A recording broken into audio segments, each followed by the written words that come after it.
Estamos estudiando la guía de estudio titulada Efesios. Sí, estamos estudiando la epístola a los Efesios, pero el autor quiere que nosotros recordemos que él le puso un título un poco más largo, y el título que el autor de la guía de estudio le puso es Efesios, cómo seguir a Jesús en tiempos de prueba. Y como hemos estado comentando durante la semana, debemos sentirnos gozosos cuando el Espíritu Santo, que es nuestro profesor, nos hace la evaluación.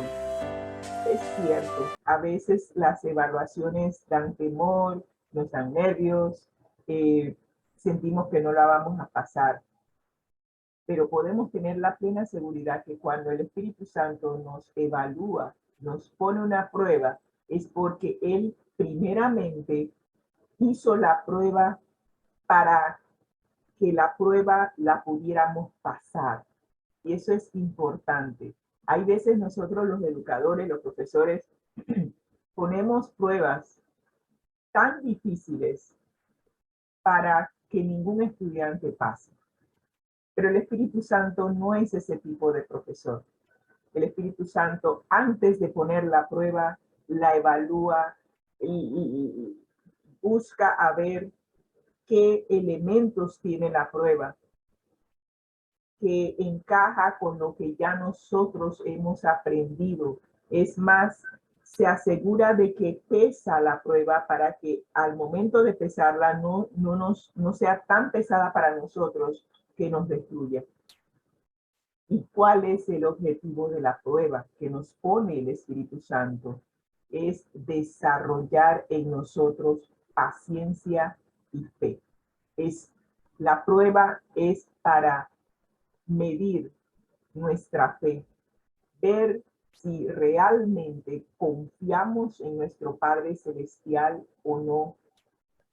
Y en la medida en que el Espíritu Santo nos evalúa, el propósito de esa evaluación produce paciencia, o sea, nos tiene que llevar a que cada día seamos más pacientes. Y usted dirá, pero ¿para qué necesito la paciencia?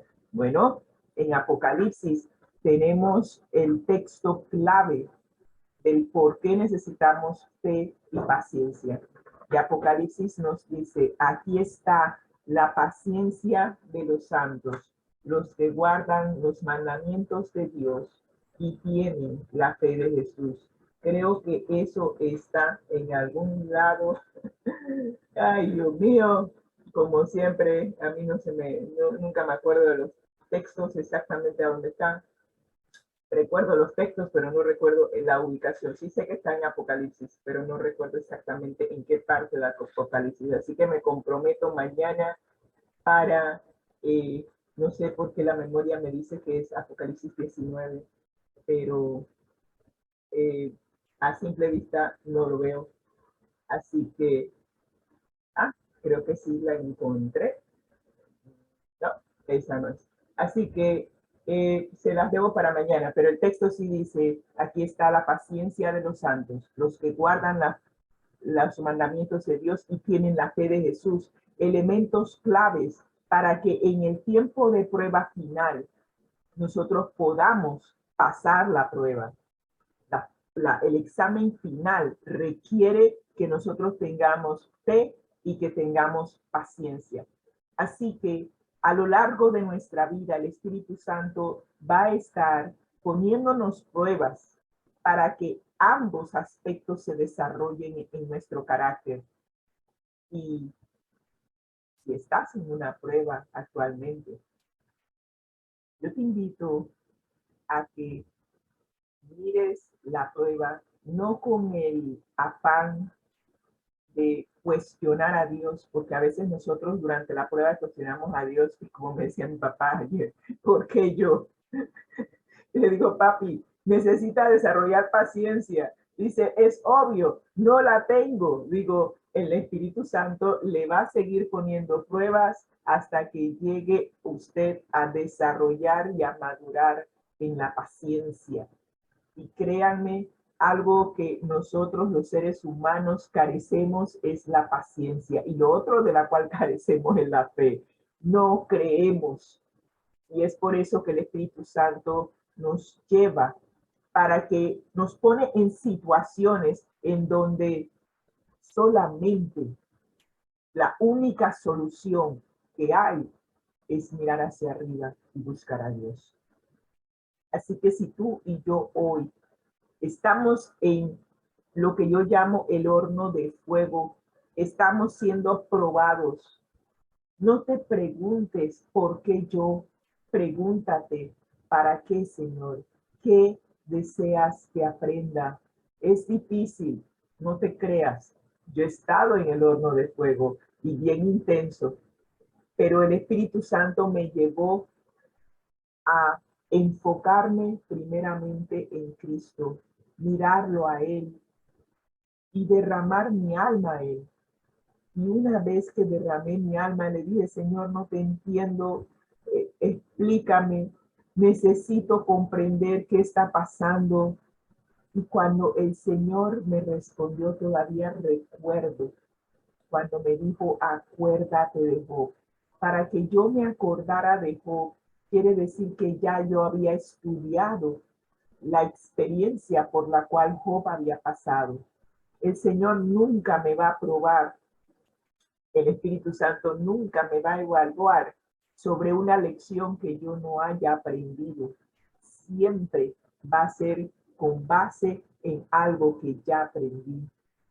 Así que cuando me dijo, acuérdate de Job, digo, oh, cómo no, ya recorté todas las pruebas que pasó Job y cómo al final tu Señor le diste bendición hasta que sobreabundara, lo sostuviste a lo largo de la prueba.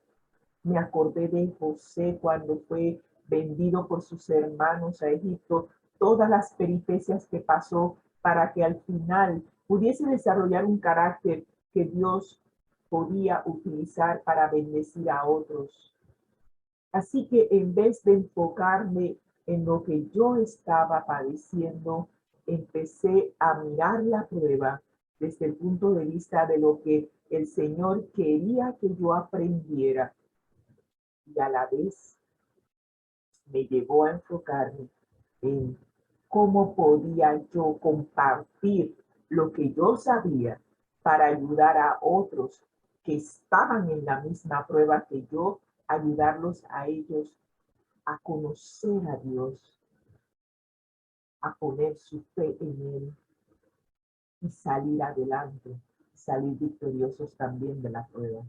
Así que no nos enfoquemos en nosotros, enfoquémonos en qué es lo que Dios quiere que aprendamos y a quién Dios quiere utilizarnos para bendecir. Y cuando miras la prueba desde ese punto de vista, créeme que la prueba se vuelve, como dice el texto, tener por sumo gozo cuando os halléis en diversas pruebas.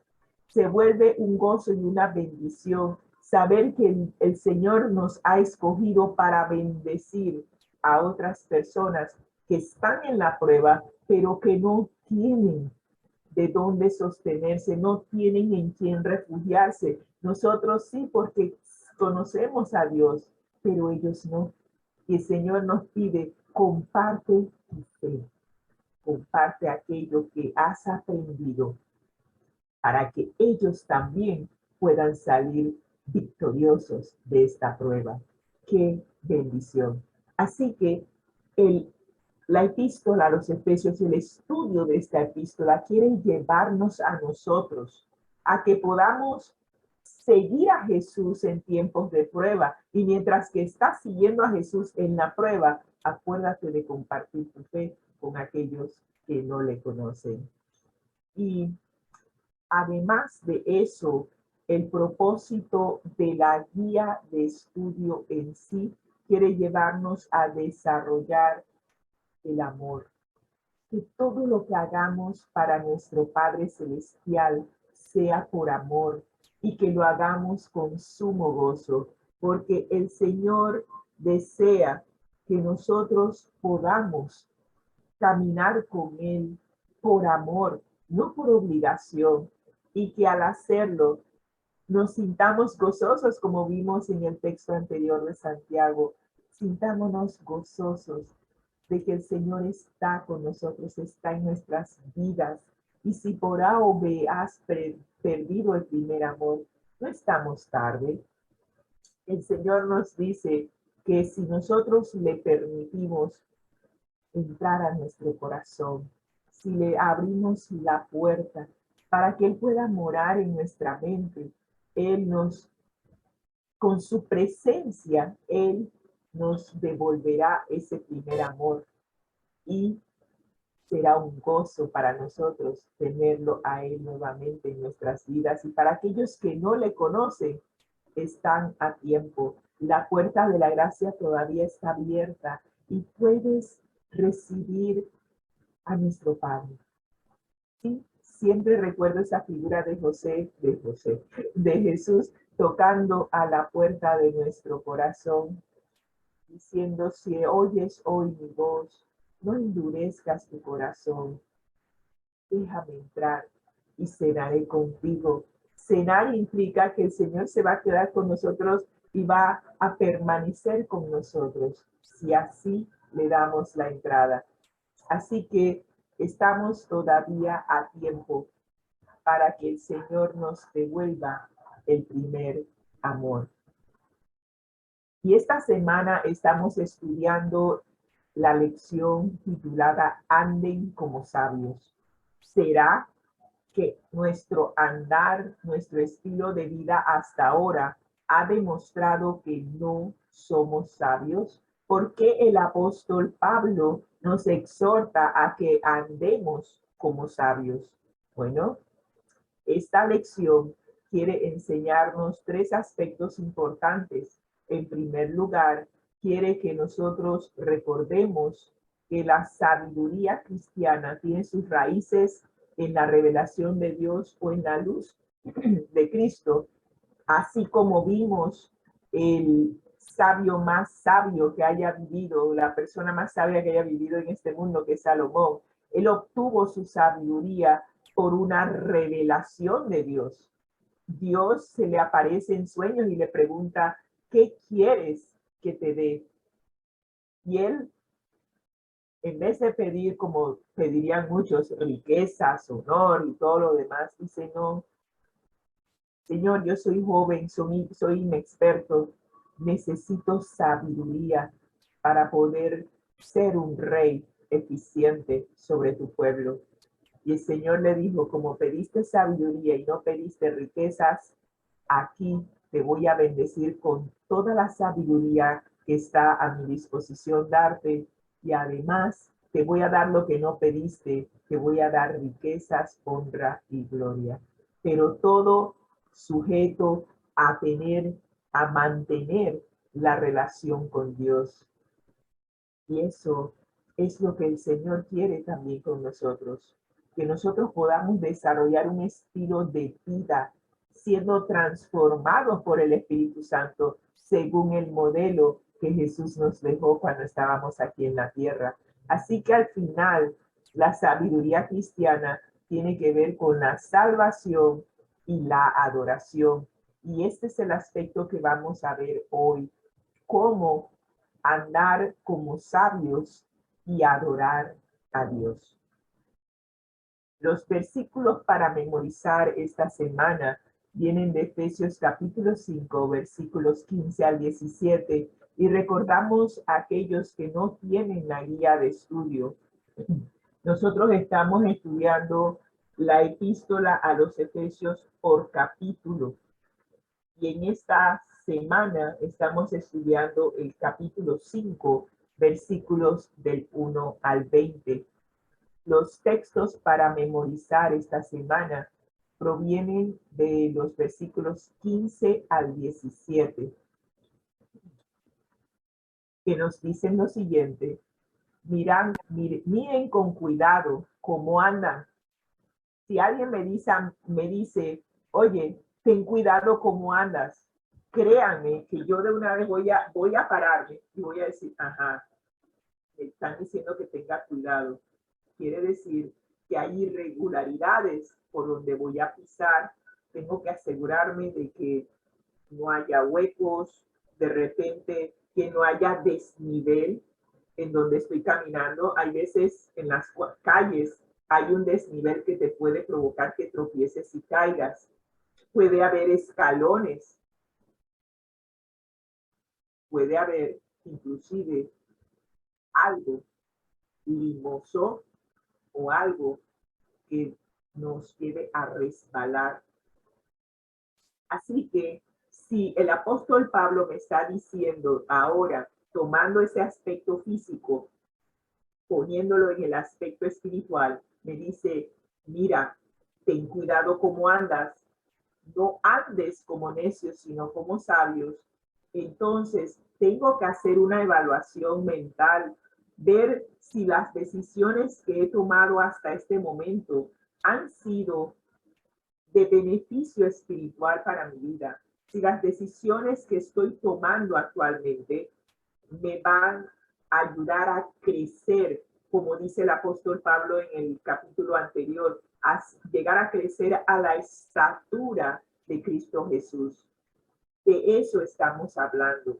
Debe haber crecimiento, un crecimiento en todas las áreas de nuestra vida, crecimiento espiritual, crecimiento físico, crecimiento financiero, crecimiento emocional, en nuestras relaciones interpersonales, en cada una de las áreas de nuestra vida.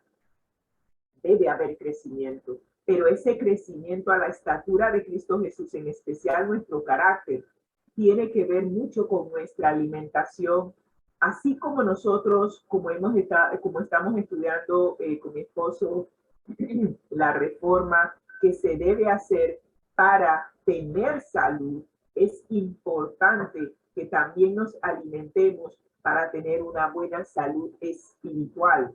Ambas van de la mano. En la medida en que me alimente físicamente bien, eso repercutirá sobre mi alimento espiritual. Podré asimilar y comprender mejor la palabra de Dios si mi cuerpo, que es templo del Espíritu Santo, está funcionando correctamente. Así que miremos cómo andamos, cuáles son las decisiones que estoy tomando que están repercutiendo en todas las áreas de mi vida. Miremos a ver si esas decisiones que estoy tomando son sabias. Aprovechemos bien el tiempo, sigue diciendo el texto, porque los días son malos. Por tanto, para concluir la idea, el apóstol Pablo dice entonces, por tanto, no seamos insensatos, no seamos faltos de entendimiento, sino entendidos de cuál es la voluntad de Dios. ¿Cuál es la voluntad del Señor para nuestras vidas? De manera general y global, que seamos salvos, que tengamos la herencia de la vida eterna. Pero a nivel personal e individual, el Señor también tiene un propósito para la cual fuimos creados. Y este librito lo he estado promoviendo. Si usted quiere saber cuál es el propósito por la cual el Señor lo tiene aquí, le invito a leer este libro, Una vida con propósito. Este libro ha sido para mí el libro que el Señor utilizó para transformar mi vida, para llegar a conocer cuál es el propósito por la cual Él me tiene aquí. Me llevó a también identificar cuáles son los dones que el Espíritu Santo me ha dado, con la cual el Espíritu Santo utiliza esos dones para la edificación del cuerpo de Cristo, para el crecimiento del cuerpo de Cristo y también para que yo llegue a la estatura que el Señor quiere que llegue. Así que el libro es una guía que el Señor utilizó, por lo menos en mi vida, para identificar cuál es su voluntad para mí. Puede ser que el Señor utilice otra herramienta en tu vida. Yo simplemente comparto la que a mí me funcionó.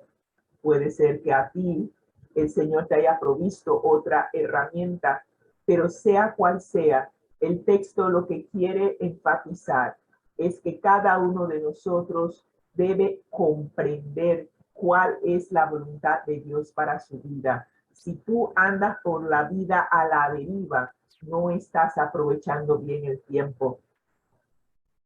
Se aprovecha el tiempo cuando tú sabes qué rumbo debes tomar. Eso de pasatiempos. Yo siempre le dije a mi papá, papi, ¿usted por qué tiene tantas peceras? Ah, es que mis pasatiempos. Digo, papi, pero usted no tiene tiempo para pasar. Usted está muy ocupado. No entiendo. Y se quedó pensando, de veras, yo estoy demasiado ocupado para tener tantas peceras. Tenía 5 peceras. Yo creo que tenía como 200, 300 peces.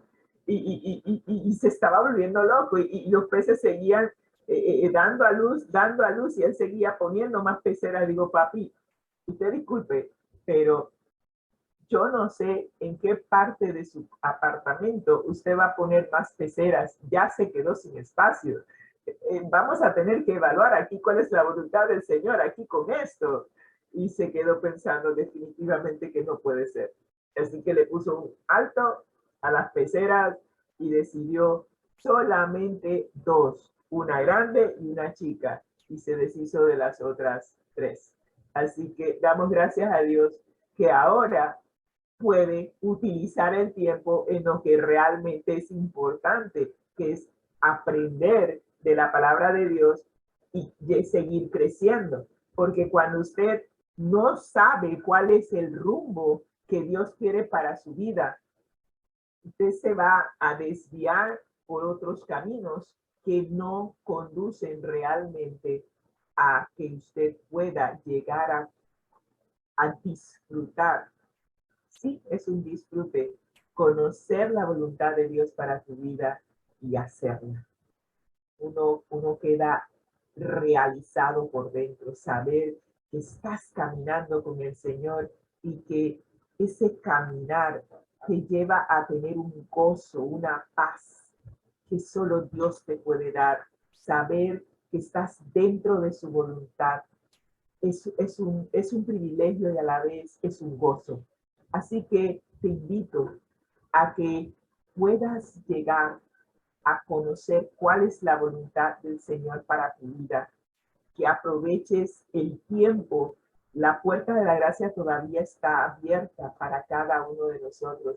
Ponte a cuentas con Dios, entrégale tu vida a Él, y cuando lo hagas, Él te va a revelar con qué propósito te hizo y te va a revelar cuáles son los dones con los cuales puedes crecer y ayudar a crecer a los que te rodean. Esa es la explicación de los versículos para memorizar de esta semana. Así que hoy vamos a estar estudiando cómo adorar a Dios llenos del Espíritu Santo. Esta lección es muy significativa para mí. Ya les estaré contando por qué. Pero la guía de estudio nos dice que en Efesios capítulo 5, versículos 18 al 20, Pablo imagina a los cristianos reunidos para adorar. ¿Cómo los describe en ese acto de adoración? Bueno, nos dice Efesios capítulo 5, versículos 18 al 20, no os embriaguéis con vino. ¡Auch! Pero, espérate, ¿cómo es esto? Si él se imagina que los cristianos están reunidos para adorar, ¿cómo quedó el vino metido en esto? Sigamos leyendo. No os embriaguéis con vino en lo cual hay disolución. Antes bien, sed llenos del Espíritu Santo, o del Espíritu, hablando entre vosotros con salmos, con himnos y cánticos espirituales, y cantando y alabando al Señor en vuestros corazones, dando siempre gracias por todo al Dios y Padre en el nombre de nuestro Señor Jesucristo.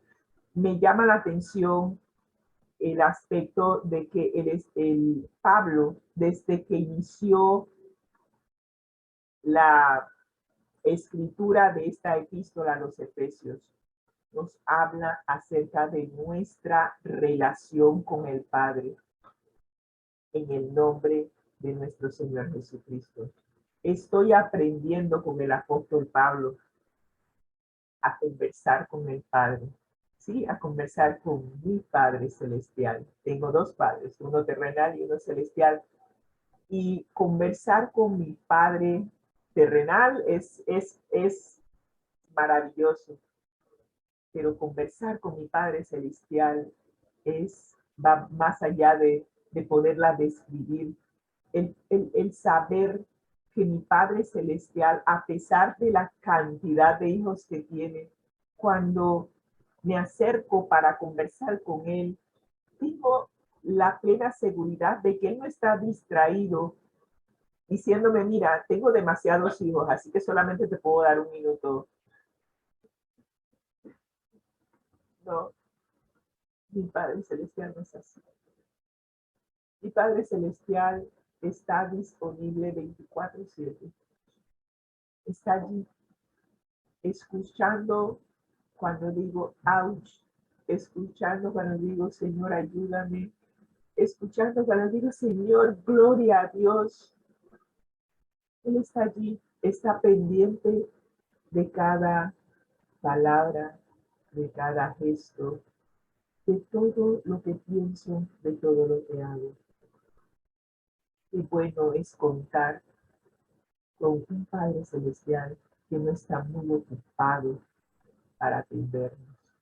Ojalá que algún día te tomes unos minutos para conversar con nuestro Padre. Él está deseoso de adoptarnos como hijos en primer lugar y está deseoso de morar con nosotros. Emmanuel con nosotros, Dios con nosotros. Quiere ser nuestro Padre, quiere tener una relación personal con nosotros. Y si nosotros le abrimos la puerta de nuestro corazón, Él estará con nosotros por toda la eternidad. Empezará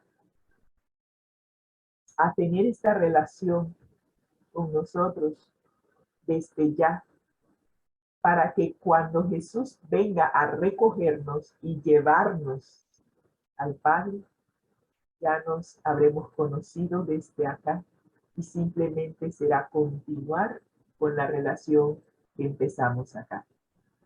Nadie que no haya empezado su relación con el Padre aquí podrá estar allá, porque de eso se trata. Juan 17:3 nos dice, y esta es la vida eterna, que te conozcan a ti, el único Dios verdadero, y a Jesucristo a quien has enviado. Es necesario conocer al Padre aquí y ahora si deseamos vivir eternamente en su presencia. Así que vamos a ver de qué Pablo nos está hablando, porque para adorar a Dios en espíritu es necesario conocerle, es necesario habernos entregado a Él y permitir que nos adopte como hijos. Así que vamos a ver qué es lo que el apóstol Pablo nos quiere decir. Dice que en su argumento final de Efesios capítulo 5, versículos 18 al 20, Pablo insta a los creyentes a alejarse del uso soporífero. Sí, soporífero tuve que buscarlo en el diccionario, pero no tenía idea qué significaba eso, pero soporífero me sonaba que me iba a dar sueño. Así que cuando lo busqué me dice que nos alejemos del uso del vino, porque el uso del vino adormece nuestros sentidos. Y en lugar de adormecer nuestros sentidos, que podamos experimentar la presencia y el poder del Espíritu en nuestras vidas. Así que en vez de llenar mi pancita de vino, el Señor me pide que me llene del Espíritu Santo. Increíble, pero así es. Hay personas que prefieren beber vino, ya sea con sus alimentos o ya sea de manera social, pero una de las cosas, no porque yo lo haya experimentado, es cierto, ya he dado testimonio de cómo el Señor me sacó del hábito